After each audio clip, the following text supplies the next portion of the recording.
It hasn't happened at Fenway Park for 95 years. The Red Sox are world champions.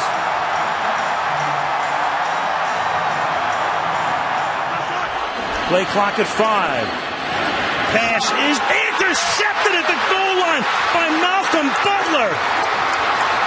Unreal. In 2015, this was the standard that the Celtics had to live up to in my eyes. As a 7-year-old kid, with the Sox winning the World Series and the past Super Bowls, the C's were never my favorite team. However, that would soon change. On February 19th, 2015, the C's traded for 5'9" Phoenix Suns point guard Isaiah Thomas.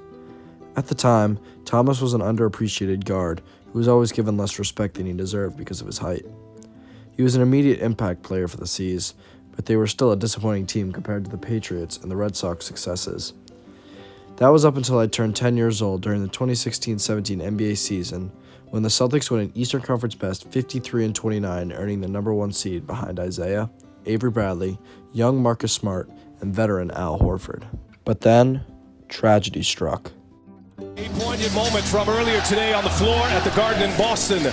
Isaiah Thomas consoled by his close friend Avery Bradley, still trying to cope with the tragic loss of his 22-year-old sister China just yesterday. And a moment of silence. Isaiah's sister had died just one day before the Celtics' playoff run was to begin.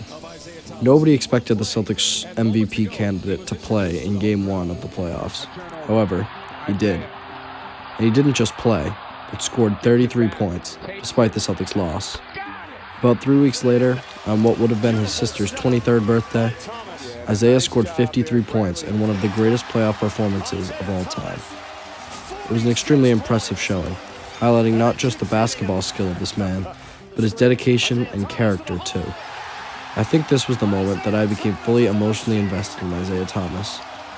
I now think back on Isaiah as the reason I ever got into the Celtics, and as one of my favorite athletes of all time. The end of the 2017 season marks the first true heartbreak the Celtics caused me. Despite a hard-fought series with an injured Isaiah, the Celtics lost in 7 games to LeBron James' Cleveland Cavaliers. 3 months later, the Celtics traded Isaiah Thomas to the team who had beaten them mere weeks earlier. A player who had given everything to the city of Boston. My favorite athlete I had ever watched. Just like that. Gone. I was crushed, and yet I was optimistic. Kyrie Irving was coming to Boston. Heading into the 2017-18 season, the Celtics were a completely different-looking team. Kyrie Irving, former Cleveland Cavs guard, stepped into the shoes of IT as an NBA Finals-winning superstar, looking for the challenge of being the number 1 option on the team. The C's also had second-year promising guard Jaylen Brown, rookie number 3 overall pick Jason Tatum, and another incoming superstar in Gordon Hayward, along with veteran Al Horford. This team seemed unstoppable, and certainly the best Boston had seen in years. I had never been more excited for a season of sports. And then, less than 1 quarter into the season, this happened.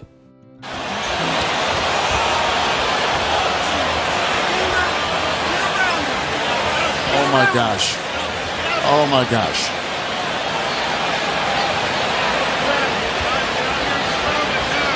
And that is how quickly a season can change. This is unbelievable. Oh my gosh. I mean, What were the odds? How unlucky could we get? Isaiah's injury in the playoffs, and now this, one of the most gruesome injuries I'd ever seen. Yet that overwhelming sense of optimism that I always had in my younger years was still there. I had faith in Kyrie and the rest of the team. The C's finished second in the East, but were going into the playoffs without Hayward and now Kyrie, as both were injured. So this season was now completely up to the 2 young stars, Jaylen Brown and Jason Tatum. This would be the first of many playoff runs under the lead of the two, but at the time, this was the first real test that they would face. They fought hard and made it through the first 2 rounds, and moved on to face, yet again, LeBron James and the Cleveland Cavaliers. However, this time, both teams would be without Kyrie Irving and Isaiah Thomas, as both were injured heading into the series.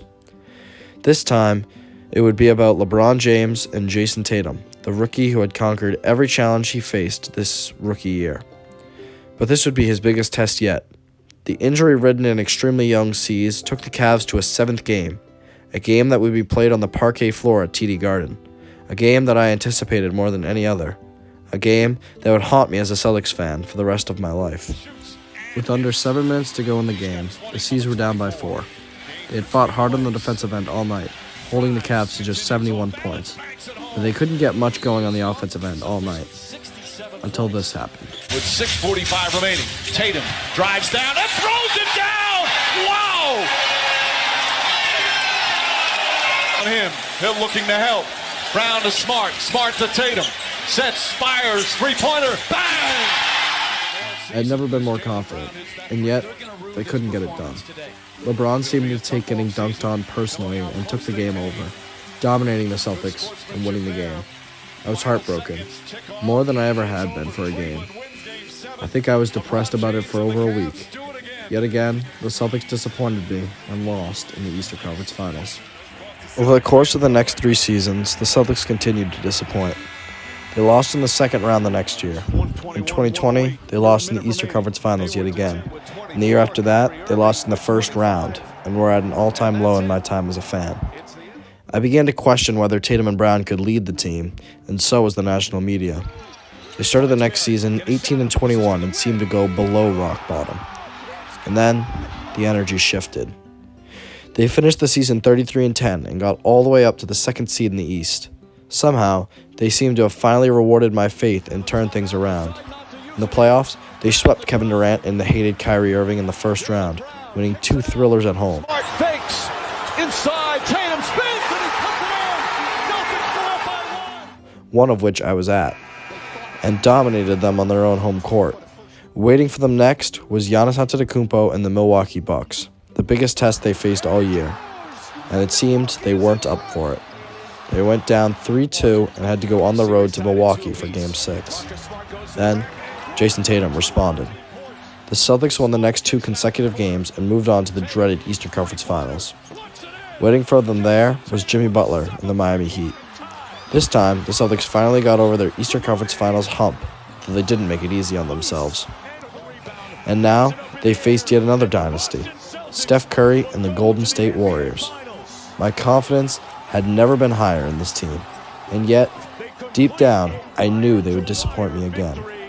They took a 2-1 series lead despite Jason Tatum's offensive struggles, and had a lead at home in Game 4 with a chance to take a dominating 3-1 series lead.